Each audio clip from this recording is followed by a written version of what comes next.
Donald Trump is once again using the power of the presidency to benefit himself and his family. And there's a reason we're showing golf there.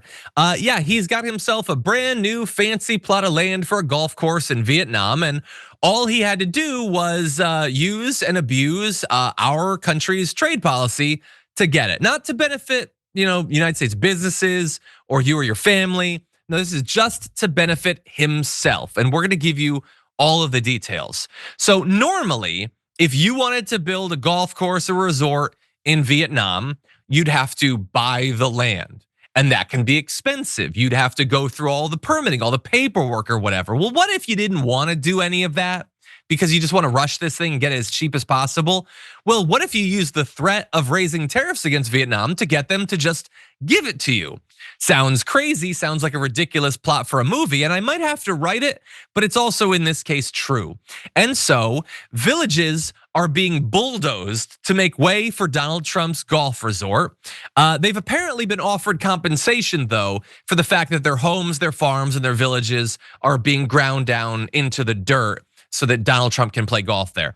They're being offered rice and sometimes a little bit of money, okay? So you got your rice, and you might get $12 per meter squared of territory that they steal from you. Thousands of villagers will be offered compensation based on land size and location, and it's left many of them, particularly elderly farmers, saying they fear they would struggle to find a stable livelihood. Well, their land has been stolen, the rice will be eaten and then it will be gone, and then they'll have, I don't know, a couple $100 or whatever to replace the land that they have had. Maybe their family has had it for generations and generations. Whatever, Donald Trump's got to have his golf course, I suppose. And you might think maybe I'm exaggerating by linking this to the trade policy thing. No, not at all. The New York Times reported in May that the development had been approved unusually fast and was allowed to break ground even though at least half a dozen legally required steps, including environmental reviews, had not been conducted. Vietnam, you should know, is heavily dependent on exports, and they were facing a threat of a 46% tariff in April, which has since been reduced to 20% for many goods. And that's why not? Why shouldn't it be cut? They played ball, golf ball specifically.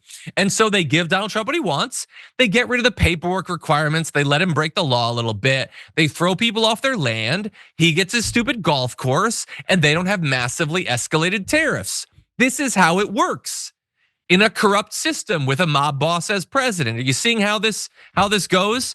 And by the way, it's not just me. And it's not just the New York Times that believes that there's sort of a link here. Vietnam's prime minister said the project played an important role in deepening the country's relationship with the US. And don't worry about the villagers, they'll be reimbursed. We gotta have that golf course and the luxury resorts. Reactions among local people, though, have been mixed, with many farmers suggesting the compensation rates are too low. This is why we constantly joke about Jimmy Carter putting his peanut farm in a blind trust. You should not be deepening the ties between two nations based on personally benefiting one dude in the White House. That's not foreign policy, that's petty tin pot corruption. That's all it is.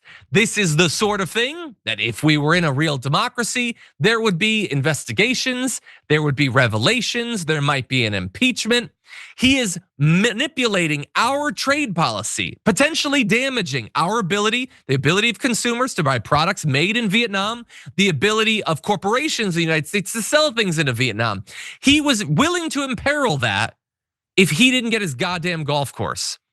They say it's not a conflict of interest, okay? Business deals are entirely separate from trade negotiations.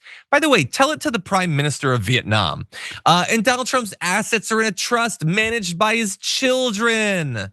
Oh, okay, well, to that I say that's a lie. It's just a lie. It's utterly corrupt. You don't need to, it means nothing for them to say this at this point. We are very used to politicians lying casually.